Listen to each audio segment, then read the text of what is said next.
The Legend of Sunset Shimmer, Ocarina of Time. By Ganondorf 8. March 17, 2015. Chapter 52, The Shimmer Thief. Madam Spitfire. Madam Spitfire. What is it? Asked Spitfire. Urgent news from the guards patrolling the southwestern entrance. They discovered someone trying to sneak inside, but was captured before they could escape. One of the guards told me to come and report this matter to you, madam. So someone tried to rescue those carpenters? It was a wise decision to take those men prisoner because their plight was bound to attract a heroic type, but tell me something right now, and you had better provide me with the correct answer. This intruder who was captured? Do they have any distinguishing features that make them stand out? Asked Spitfire. The intruder was a girl. Anything else? Asked Spitfire. She was dressed in a red tunic, and was carrying around some kind of fancy-looking sword on her person. If I didn't know any better, madam, this girl had the legendary Master Sword. Gasp! There is only one person I know who has such a blade like that, and she is the one whom we have been waiting for. This girl is the same one who has been a threat to the dominion of the great Ganondorf by breaking the curses which have been placed on the 5 temples of Hyrule. That girl must not be allowed to leave the fortress, for if she were permitted to run around without any restraint, there is no doubt in my mind that she would break the curse on the Spirit Temple which lies at the far end of the desert, replied Spitfire. Understood, Madam Spitfire. I shall inform the others that the girl must not be allowed to leave. No, wait. Please disregard that last command, for I wasn't thinking straight, said Spitfire. Why are you holding your head like you were in pain? None of your concern, as all you need to do is obey my commands. I want you to execute her immediately, for she is too dangerous to be allowed to remain alive. I am sorry if I had confused you with my sudden change of decision, but I want you to relay to the guards to kill that girl at once, replied Spitfire. But, why would you desire to invoke the law of the Gerudo upon someone who isn't even a part of the tribe? Are you questioning me? Asked Spitfire. Of course not, madam, but I'm just concerned that you might be taking advantage of our laws. If the great Ganondorf heard you speaking out like that, he would have commanded me to have you killed on the spot. You know full well that I am in charge of the fortress while he is away ruling over the kingdom, and therefore I am allowed to carry out his will in whatever way I desire. Like I said, that girl is a threat, and she must be killed at once before she can escape, said Spitfire. Then she will be killed immediately. Have the other guards already thrown her into one of the cells? Asked Spitfire. One suggested to lock her up in the outside tower until you had come to a decision, Madam Spitfire. Well, I wasn't expecting any of them to do that, but I suppose it does make things a little more easier. I hope that the others were able to take away any weapons she may have been carrying, because if she escapes from the tower, then heads are going to be lost, if you know what I mean. You have been given your orders, so leave me, as there are some things I need to take care of, said Spitfire. By your leave, madam. My apologies if the guards threw her into the outside tower, Lady Coom, for I didn't know that the girl would have attempted to enter the fortress once the sun had gone down.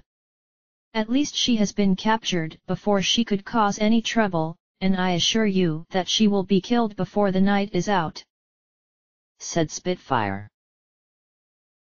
I'm not concerned with the fact that she will be killed, but rather you were trying to issue a different command. You were told that she was to be killed instantly, and yet you decided that she wasn't allowed to leave the fortress? It seems that my influence upon you had yielded some rebellion because you clearly were defying my magical hold, Spitfire. I suppose it has to do with the fact that your spirit is a lot stronger than what I suspected," said Trixie. "I'm sorry for disobeying you," said Spitfire. "My magic should be flawless considering how I have been able to control so many others, and yet you alone have proven to be most difficult. I'm not concerned though if you somehow break free of my magic, for the girl will be dead before that can happen. Still, I must return to the temple and prepare just in case things here end up going completely wrong," said Trixie. "What shall I do, Lady Coom?" asked Spitfire. "I want you to go and kill that girl yourself, even if you have to kill the others should they try to oppose you. The great Ganondorf's reign cannot be brought to an end by some child who lived in the forest for who knows how long, and that would be such a travesty considering that the Gerudo have only now started to reap the rewards after having to suffer for centuries." "Oh, and Spitfire? I would advise your guards to remain loyal if I were you, otherwise their deaths shall be on your hands. Also, be sure that the girl's lifeless body remains intact, for the power she wields mustn't be ruined," replied Trixie. "I have to give credit to these thieves for having a specialized prison cell which consisted of a tall vertical chamber with no exit aside from a hole in the ceiling where they toss in those who have been captured. The fall wasn't very pleasant, although I'm thankful that I didn't get killed because of there being no fall damage in Hyrule." "Are you alright, Sunset Shimmer?" asked Spike. "I'm okay, although I feel stupid for having gotten myself caught so easily," I replied. "Don't blame yourself, because we had no idea where those guards were stationed, but it does mean that they were waiting for you specifically. My guess is that you've become a threat to Ganondorf, and his people view you as an enemy," said Spike. "If that's the case, then I'm not going to find any allies around here aside from the carpenters. According to what those guards were saying as they dragged me here, each of the 4 workers are locked up in different places under heavy security. They knew that I was going to attempt to rescue, but now that my presence is known, they'll probably increase their security even more," I said. "We should be thankful that they didn't take any of your weapons away," said Spike. "If they did, I'd have no means of making my escape. Even though my magic is powerful, I can sense an aura coming from the walls as though there is a strong magical coating blanketing them," I said. I conjured up a couple of fireballs, and tossed them at a wall where they fizzled immediately. Either the walls had always been this way, or it was a means of making sure that my magic was useless. In any case, I was stuck in this prison cell unless I can find another means of escaping. When I looked up towards the ceiling, I noticed a fairly large window that featured a piece of wood which must be used to close the thing when the night rolls in. All of a sudden, I could hear voices coming from the other side of the wall as a pair of Gerudo guards were walking by outside. "Madam Spitfire wants us to do what?" "We've been given the command to kill that girl." "Surely this child isn't so big of a threat to our society that she needs to be executed." "I know what you mean, for she isn't even a member of the tribe, and if we were to kill an outsider, we could face problems if word reaches the ears of the other tribes. If they found out we were murdering non-Gerudo, they are sure to rebel against the great Ganondorf, and we would be in a lot of trouble as a result. And yet, we have our orders to kill the girl. Which is what really has me worried due to the way Madame Spitfire has been acting. I know she has been upholding the law ever since she became second in command, yet lately her actions can be described as being completely out there. All of these changes just because of one little girl, and in my opinion, I think she is beginning to lose her mind. You might as well keep that just between us, otherwise she'll have you killed for treason. Come on, let's carry on with our patrol, even though there isn't any point given our captive has been locked up. Hearing this conversation turned out to be a blessing, for things were starting to make sense. I have a short amount of time to escape before someone comes in here and kills me, but even if I were to get out before that happens, I don't even know where to begin searching for the imprisoned carpenters. You heard all of that, didn't you? I asked. The leader of the fortress is determined to see you dead, and that makes her the biggest problem we have to deal with, replied Spike. Maybe, but something about all of this seems odd, I said.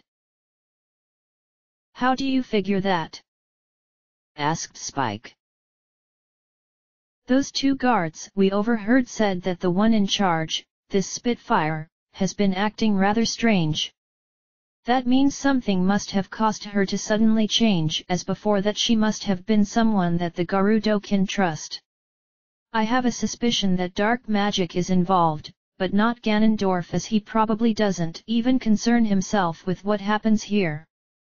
If we want to get through to the desert and reach the temple, we need to meet Spitfire in person, and ask her for permission to be allowed to leave. I replied. I am sensing a dark presence, began Spike. Fairy intuition? I asked.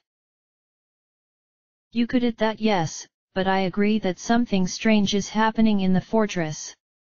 We need to be careful, Sunset Shimmer, as there could be others around here who are experiencing the same thing, replied Spike.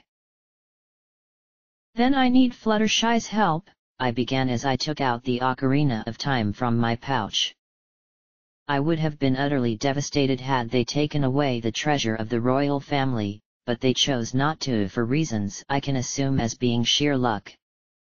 Spike's reaction was one of shock, as he thought it was crazy of me to want to speak to Fluttershy, especially in such a dangerous place like this. I know that those guards are probably going to come here to kill me, but whenever I am playing a song, it feels like time itself stops until I'm finished. I believe I'll have the time to ask her for help. I then played Fluttershy's song, and was hoping she had information that could help me out. Sunset Shimmer? This is Fluttershy.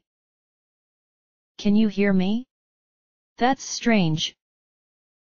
It sounds like you're inside a cramped location, as I can hear my voice echoing off of some rather thick walls, so where exactly are you? Asked Fluttershy. I infiltrated the Gerudo's fortress in order to rescue carpenters who have been taken captive, and I ended up being caught myself and thrown into a large tower which only has two ways to escape. Apparently, they were waiting for me to arrive, which is how they were able to take me prisoner, so now I've contacted you in the hopes that you know what I need to do. I replied. This is a very serious situation you've gotten yourself into, and one that isn't going to be easy to figure out. First of all, you need to escape from that room, because I can sense the guards coming. Perhaps you can reach that piece of wood if you pulled yourself to it, but that is when the challenge of the fortress will come into play. The carpenters you need to rescue have been placed in different locations, making things more difficult. I'm not sure where all of them are located, as a dark magic that is radiating throughout the area is blocking my power as well as that of the forest spirits, but I can tell you that one of them can be found next to the main entrance, said Fluttershy. What about the one in charge? I asked. There is something about her which strikes me as odd, as though she were under a powerful spell, and that it's making her act against her very nature. Don't attack should you run into her, for she isn't your enemy.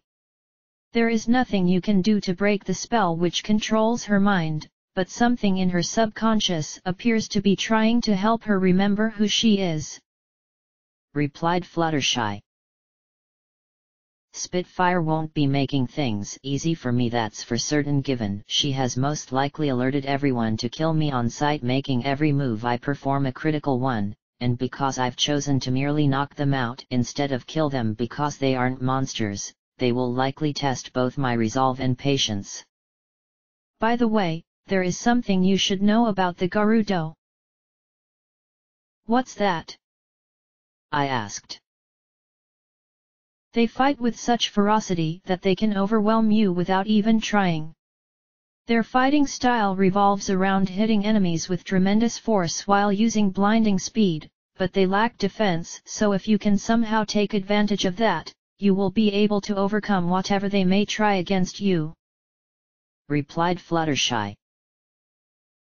"What about the carpenters themselves? Has any harm come to them?" I asked. "They remain unharmed, but they are losing hope because the one who leads them hasn't attempted to rescue them.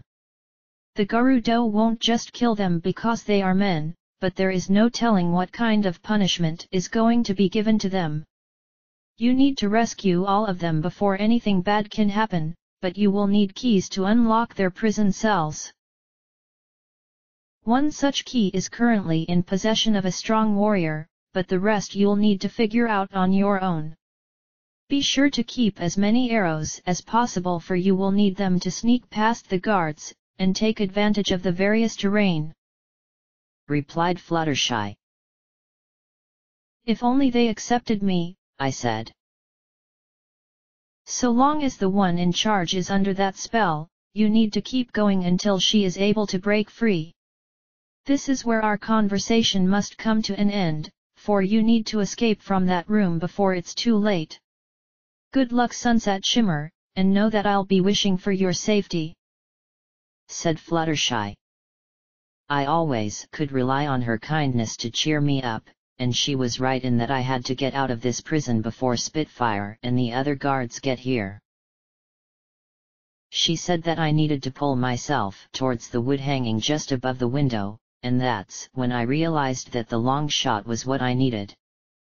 I then took it out and aimed at the wood where I fired the chain, and pulled myself up to the ledge where I could see the entire fortress. There were guards everywhere, so I had to first make my way down to the ground. "What should we do from here?" I asked. "Jumping to the ground below would be a bad mistake, as you'll be stuck for a few moments due to your legs buckling as you land, and the guards are likely to catch you before you can even make a move," replied Spike. "That's what I was thinking, so there has to be another way," I said. There was a rather large rock which served as part of the landscape, but there was a red flag attached to a long wooden pole that someone must have put there. Can the long shot reach that pole from all the way up here?" "It should just barely reach it," replied Spike.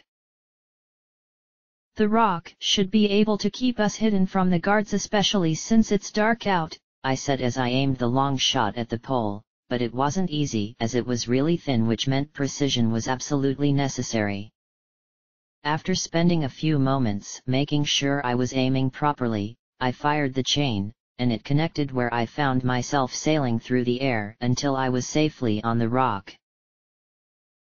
Thanks to the shadows of the night, I blended in perfectly with my surroundings, and I guess that I was fortunate that I hadn't changed tunics since Zora's domain. The red coloring of my Goron tunic helped conceal my presence. I looked down below, and there were guards on patrol, although they were traveling around either in pairs or by themselves. It felt like the outside area hardly had any presence, whereas the inside of the fortress most likely had the majority of Gerudo waiting for me. "So far, so good," said Spike. "Keeping the Goron tunic on has proven to be very useful," I said. "That's because you forgot to switch back," said Spike. I was preoccupied with wanting to get those eye drops for bulk biceps, and I guess it just slipped my mind, I said. At that moment, I gasped because walking towards the tower was a small group led by someone dressed in different armor, and she had a powerful aura coming from her. This must be Spitfire, and judging from the dark magic I was sensing all around her body, she was still under the spell that was controlling her. So that's the current second in command, and she doesn't look like she messes around. We should be safe here as the darkness keeps us hidden, but I'll bring the fairy bow out in case we need to make a break for it. I continued to keep an eye on Spitfire, who arrived at the tower where 2 additional guards were there to greet her, yet I needed to concentrate so that I could hear what was being said. What brings you here, madam? I ought to have all of you clapped in irons and thrown into the dungeon for defying my orders, replied Spitfire. Hey! But what did we do?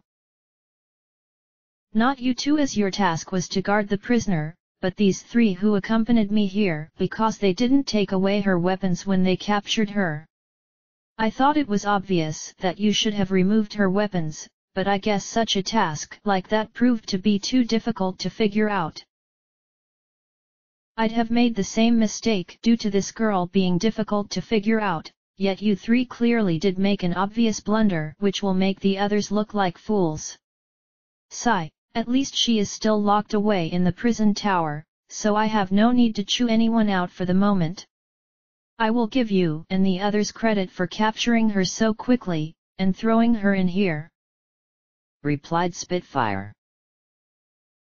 Thank you for your good graces. Don't push your luck. Anyway, I want one of you to close the window in the prison because I don't want to give the girl any ideas of wanting to try and escape, so get to it at once. I'm sorry if my words are sounding rather harsh right now, but she should have been killed the moment she was captured because I wouldn't need to be here had you guards performed your duty, said Spitfire. But, the law of the Gerudo doesn't allow us to kill outsiders. I'm aware of that, which is why I wanted all of this to have been done with discretion, said Spitfire. What do you mean? There is no way of knowing if the girl came here of her own accord, or if someone from her tribe asked her to come here in order to rescue those men who were captured a few days ago. Should she be killed, and word spread out about it, we would have all of the kingdom bearing down on our throats. Such a situation must not occur, which is why she will die without outsiders knowing any better. I know that it sounds cruel and sadistic, but we have little choice in the matter if we are to protect our secrets from being discovered, replied Spitfire. If our secrets get revealed, then the great Ganondorf as well as his surrogate mothers will have our heads.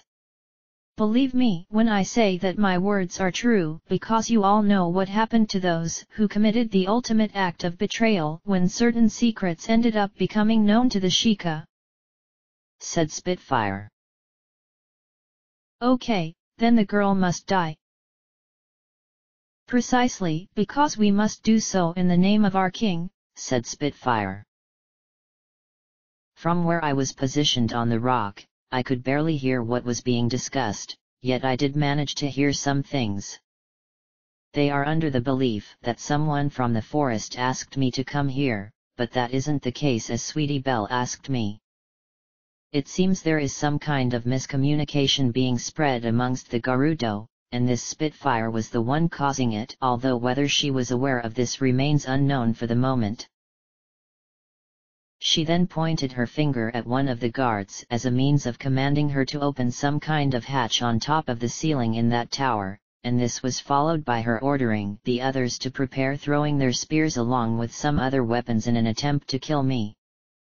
Just as they were about to commence with this attack, one of the guards suddenly began acting strange, and I knew it meant she figured out that I was no longer there.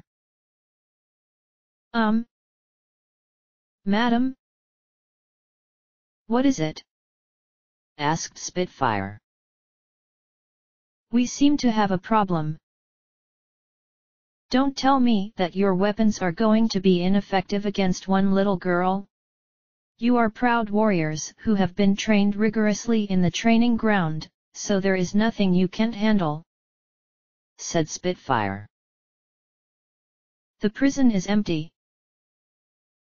I'm sorry, but it sounded like you just said that the prison was empty, said Spitfire. That's what I said, madam. For your sake, I hope you're just playing a cruel joke at my expense, said Spitfire. She pushed the guard out of the way, and peered down into the hole where she realized that I wasn't there, which made her face turn bright red. It looked as though she was about to explode, which made the others frightened, but then she quickly calmed down before speaking in a calm manner. Well, how about that? The girl was able to escape from the tower, and that has never happened before. She is more cunning than I first expected, but it does mean that we have an intruder running around. I want one of you to alert the tribe that the girl has escaped, and is to be captured. Spitfire then grabbed her head as though she were in pain, and for a moment she felt like something was affecting her mind. Hey! What was I saying just now? Oh right. Find that girl and kill her now, otherwise you'll all be exiled as punishment. Yes, madam. Are you all right, madam? Of course I am, but why do you ask? Asked Spitfire. You look as though you just suffered a mild headache when you clutched your head a moment ago.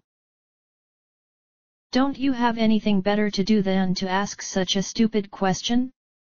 I ought to have you punished for not following orders.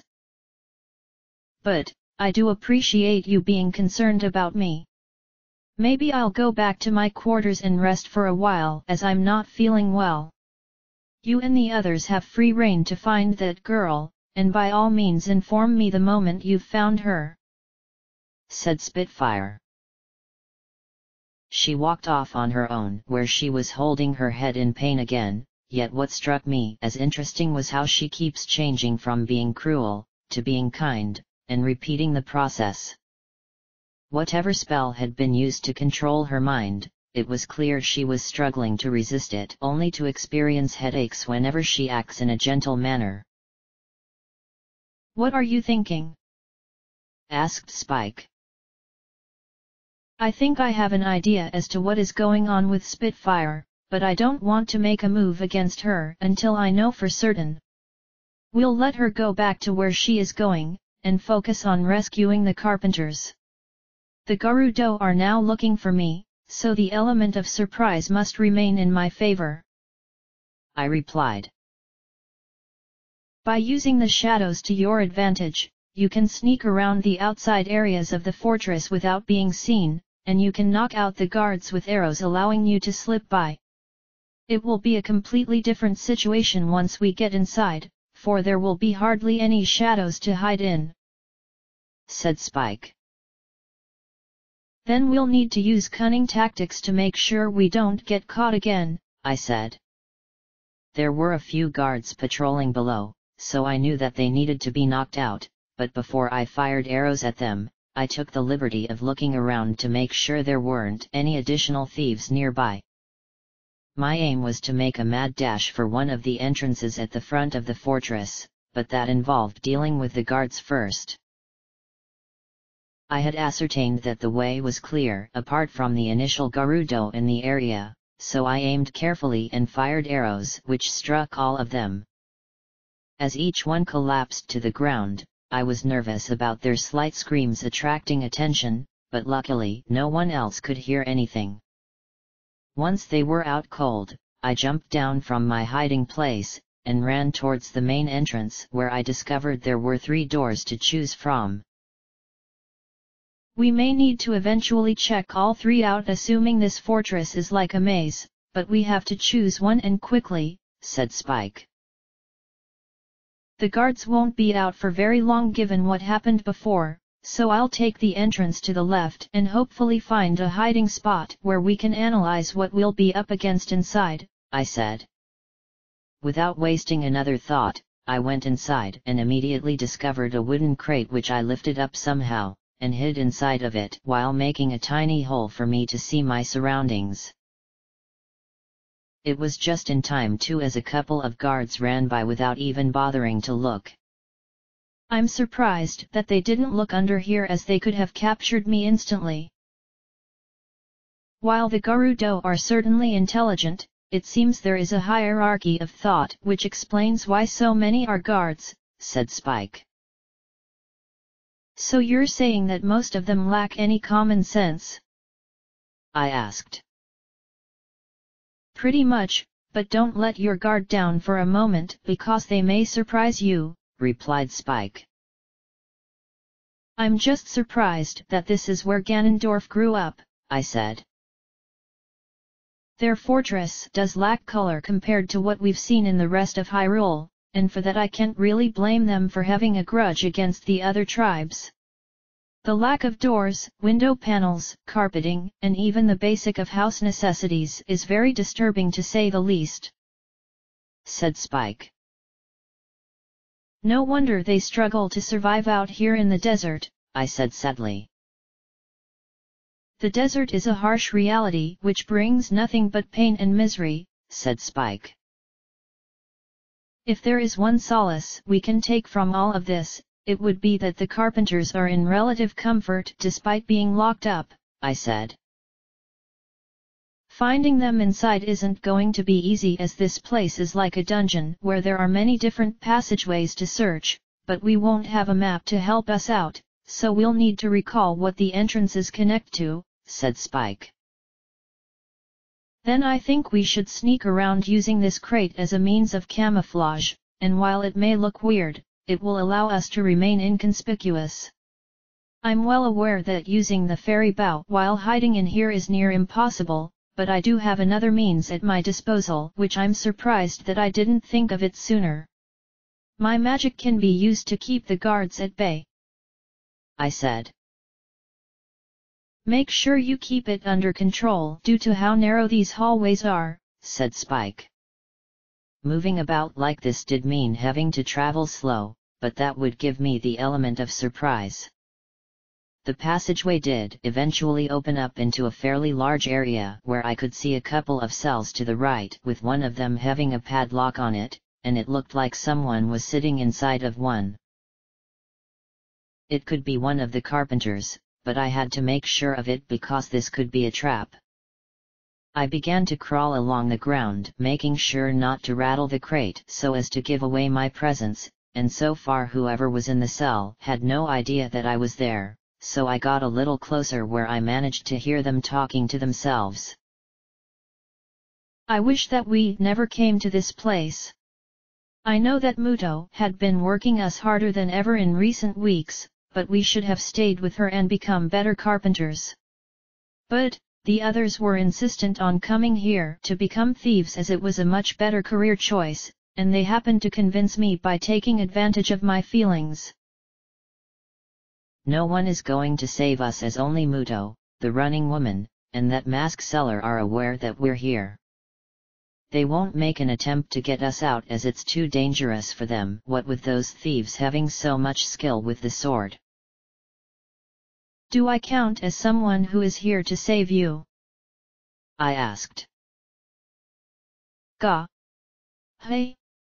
Did I just hear someone's voice just now? You did, I replied. I must be losing my mind if I'm hearing things, but did you say, mystery voice, that you're here to save me?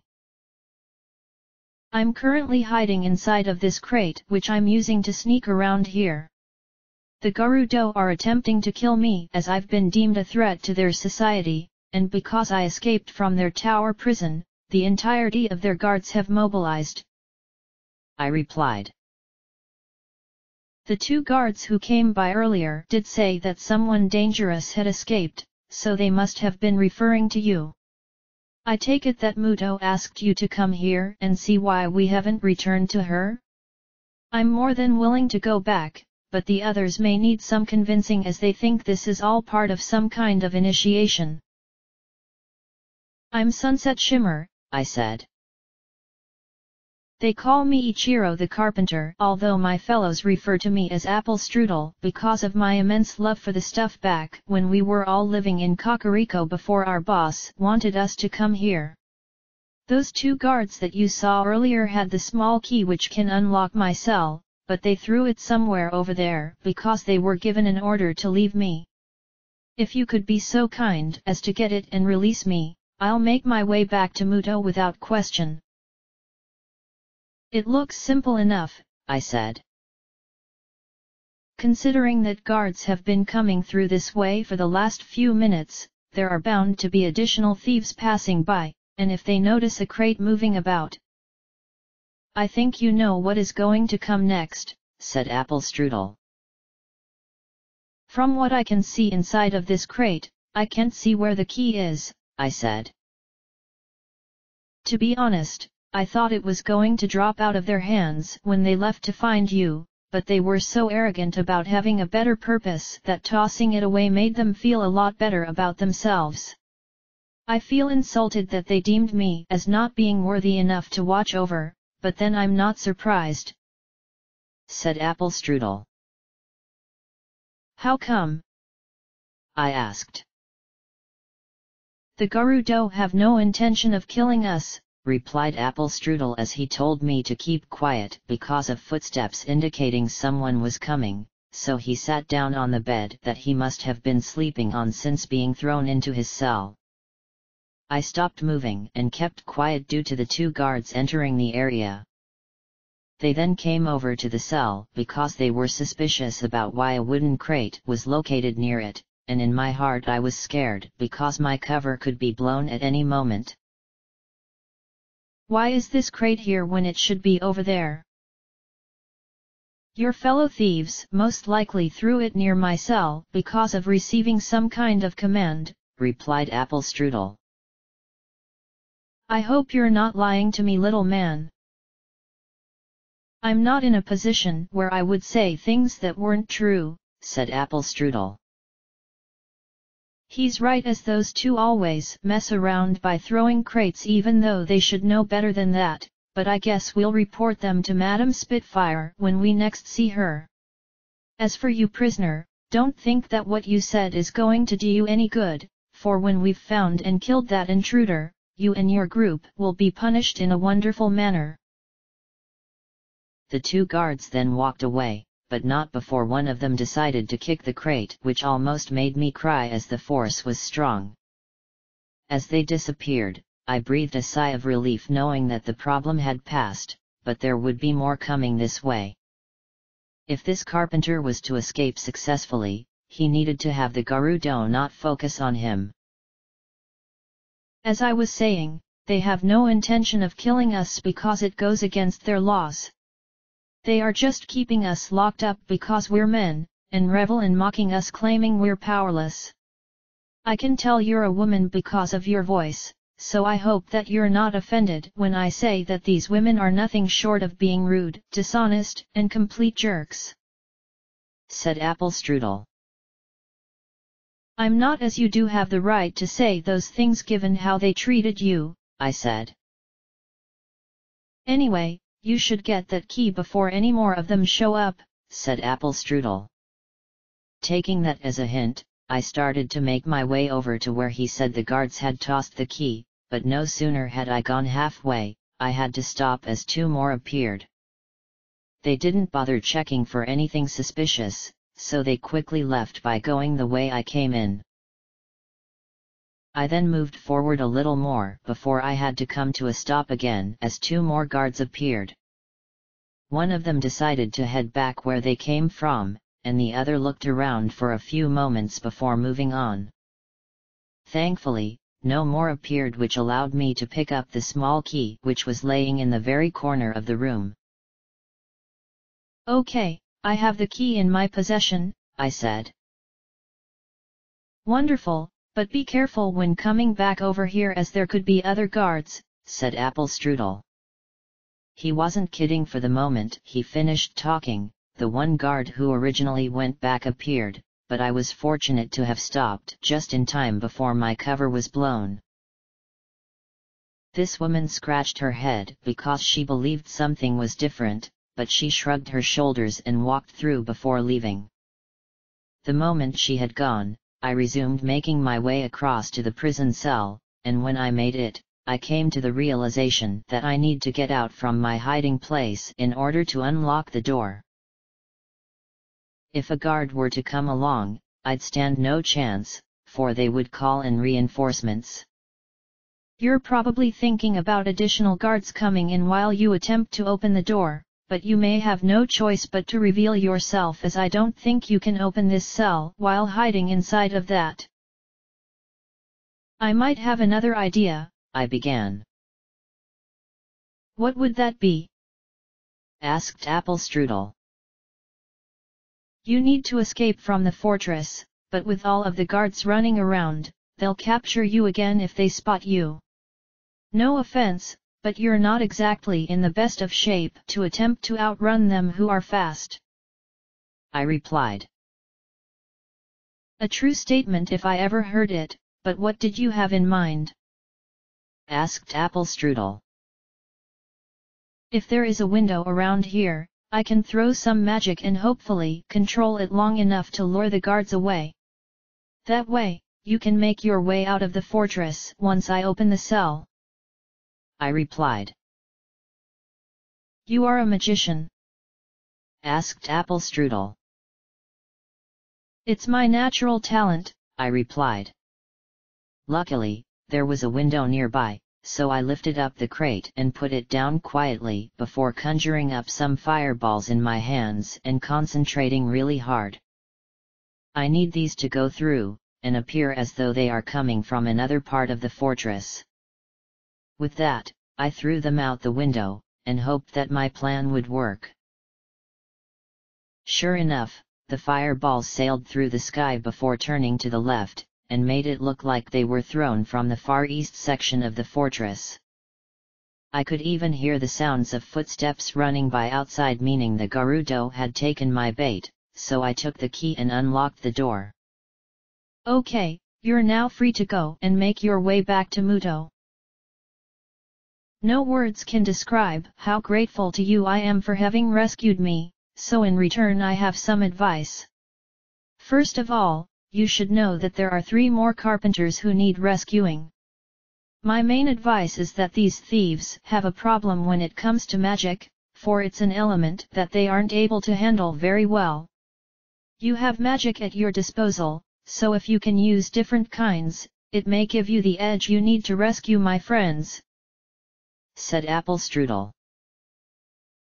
I just hope that I don't have to resort to killing any of them, I said. You are a heroic person for thinking that way, so I am glad that you won't resort to their way of thinking. Well, I'm going to make a break for it, and return to the tent located in Gerudo Valley, so perhaps I'll see you again, said Apple Strudel. He then ran off in the direction I entered, and soon I could no longer hear his footsteps, but now I knew how many carpenters needed to be rescued. The only problem was where exactly they were, because I still had no clue as to the layout of the fortress. Apple Strudel, whose name sounds very familiar to Applejack, neglected to tell me how to find the others. This could be a lot easier than we thought, said Spike. Maybe, but like you said, I can't afford to be cocky at this moment, I said. Because of using magic to cause a distraction, Ichiro will most likely make it back to the tent, and the guards will be out of our way for a while. We could go back the way we came, and try one of those other entrances, or we could go in the direction where the guards were pouring out from, suggested Spike. I decided to go in the direction the thieves had come from, but if nothing comes up then I'll just go back and try one of the other doors outside. As I was making my way over to the other exit, there was something happening in the quarters of Spitfire. Because of that headache she experienced after my escape, she decided to get some rest in the hopes of feeling better. Yet, a voice was trying to reach out to her within the realm of her subconscious, and deep within her dream. Spitfire! Spitfire! Hey! Who's there? Is someone calling my name? Asked Spitfire. I've been trying to reach you within your dreams for the last couple of days. You sound awfully familiar to me, said Spitfire. That's to be expected, given I'm speaking to you by manifesting myself as someone from your past, but you must listen to me because your life is in danger along with your people by the hands of the evil ones living in the desert. Who are you? Asked Spitfire. I'm a manifestation because I only exist here in your subconscious, but you can't see what I look like as I'm speaking to you from the shadows. Just give me a moment to make myself known, and then we should be able to get somewhere. The subconscious of Spitfire was a twisted place filled with nothing but dark corridors that lead nowhere, and it was because of what happened to her. This spirit represented her good nature, a form which had been locked away until 7 years ago, where it began to gradually free itself, but now it felt like it was being sealed away again by an evil force. Knowing that remaining in the shadows wasn't doing any good, the spirit revealed itself by using a form that had not been seen by anyone since the day Ganondorf assumed the throne. Gasp! Nibiru! Exclaimed Spitfire. Like I said, I'm just a manifestation who has taken on this form, and it happens to be the old second-in-command, but now you must listen to me, Spitfire.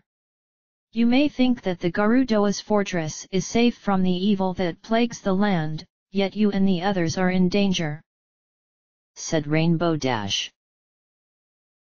Why would we be in danger? The Gerudo have lived in prosperity for 7 years, said Spitfire.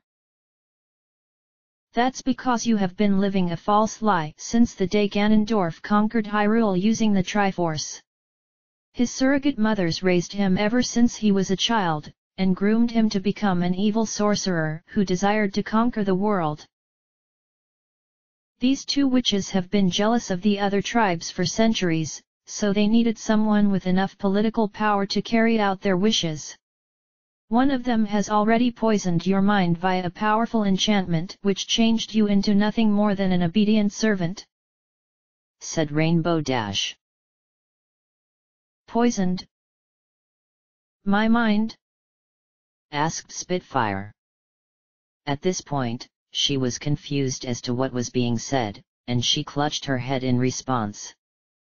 While this was happening, another spiritual presence was beginning to form in the deep recesses of the shadows, and it was a spirit filled with evil power.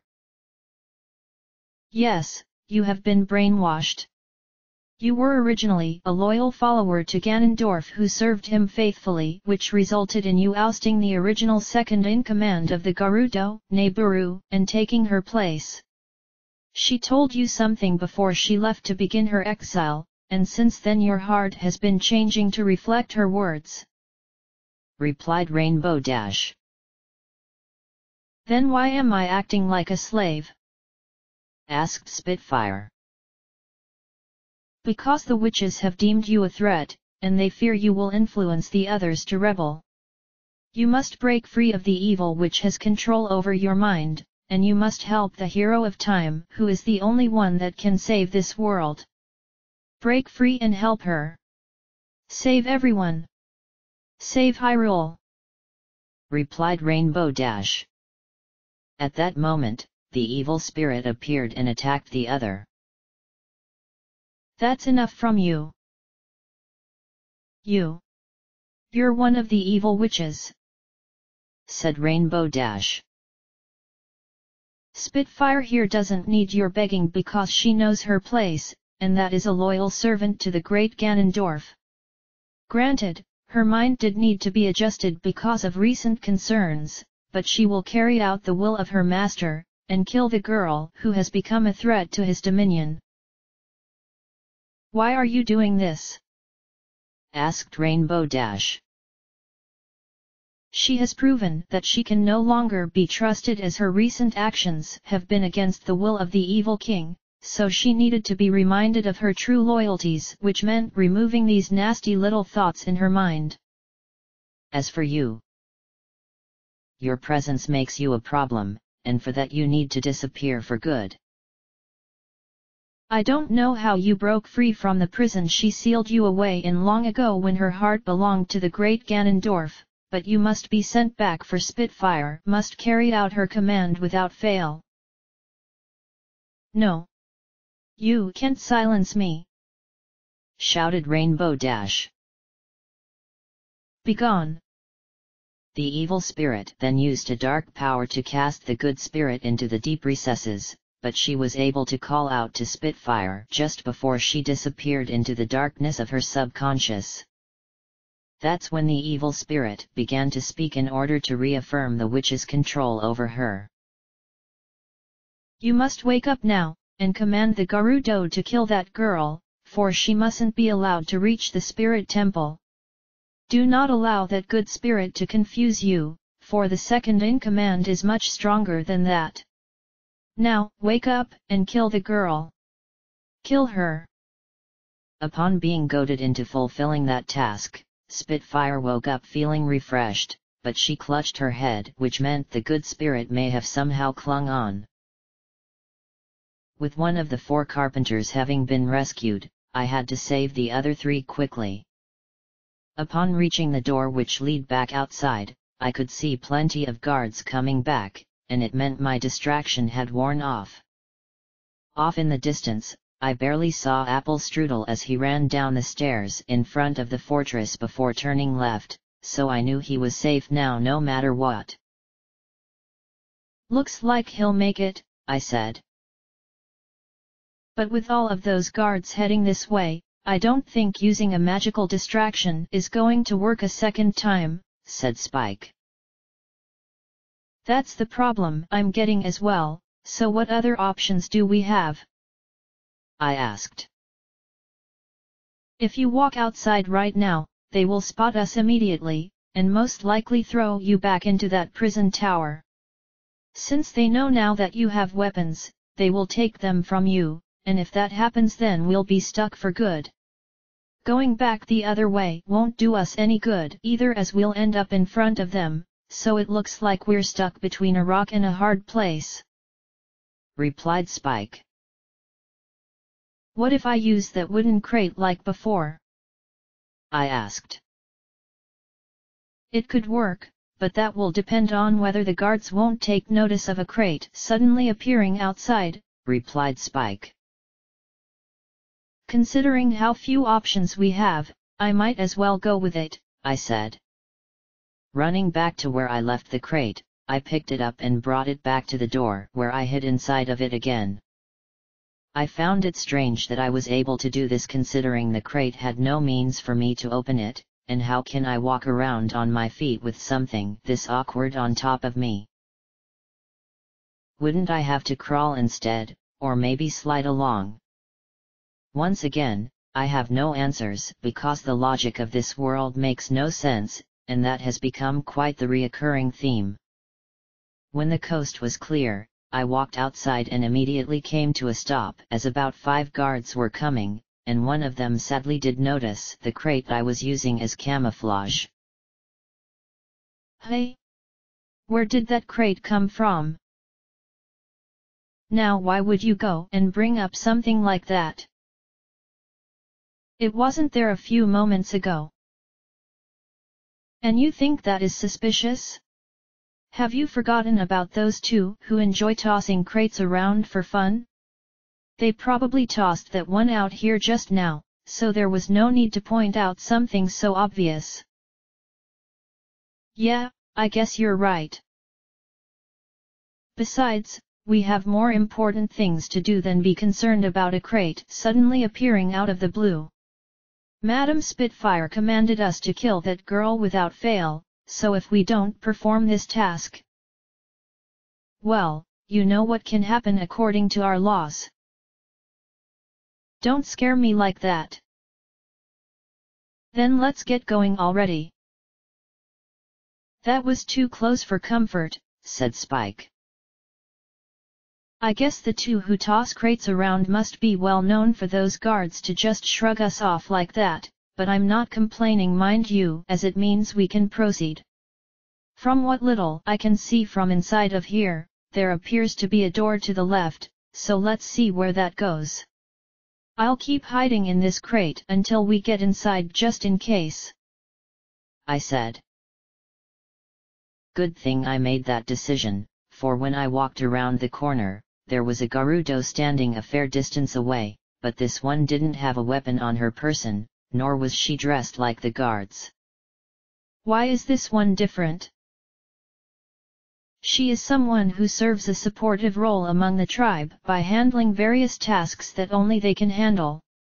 There aren't many of them, but while they may not fight, you still need to avoid them for they will capture you if you get too close, replied Spike. Makes you wonder if they are content with their lot in life, I said. They must be, otherwise they would have rebelled a long time ago, said Spike. Making certain not to attract the attention of this woman, I walked slowly through the door, and entered the fortress again, where the pathway suddenly went down a slope before turning to the left and opening up to reveal another 2 prison cells. One had a padlock on it, so I had found the second carpenter, but now I needed to find the key, otherwise I can't do anything. I could simply charge into the area, but I had to be cautious as I didn't know when any guards were going to show up. Slowly walking along like before, the carpenter was talking to himself, although what he was saying sounded a lot different from apple strudel. Why did those thieves decide to lock us up in the first place? We were all willing to join up with them, aside from Ichiro, who had to be convinced, but why have they treated us like this? We were also willing to do even the most mundane of tasks if it meant not having to be carpenters anymore, but could we have been wrong? Was our dream of joining them nothing more than a false pretense? It's because you are all men, I replied. What they? Who said that? I'm hiding inside of this crate, I replied. I have no idea where you come from, but you must have a lot of guts to make it past all the guards around here. All of my fellow carpenters are imprisoned somewhere in here, for they determined that imprisoning us all in the same cell would have been too easy for someone to come and get us out. By the way, why are you hiding inside of a crate of all things? It must be really uncomfortable for you to be under such cramped quarters. That's because the Gerudo have been ordered to kill me, I said. So you're the one who escaped from their prison, and is currently wandering around the fortress. I did overhear a couple of guards mention that they must kill a young girl who has been deemed a threat. If that someone is you, then you must really be a problem if such an order has been given out like that. I'm surprised though that they would want you dead, because you should be treated like a queen given how you are a female, and those guards say that their law forbids them to kill an outsider. Something must be going on with their leader to have made an order that goes against their own creed, but I shouldn't be giving you any more stress, for you must have plenty of it already. My name is Jiro the Carpenter, but for some reason my fellow workers refer to me by the nickname of Flim. Why they call me that remains a mystery to me, but I like the way it sounds, so I adopted it. My name is Sunset Shimmer, I said. That suits you very well in my opinion, said Flim. Thanks, I said. If you are looking for the small key which can unlock this cell door, I'm afraid that the guards I overheard took it with them when another came in here, and told them to report elsewhere. It looks like you came all this way for naught, therefore there is nothing you can do that will release me. Unless you were to lure those guards back here," said Flim. "I wouldn't even know where to find them," I said.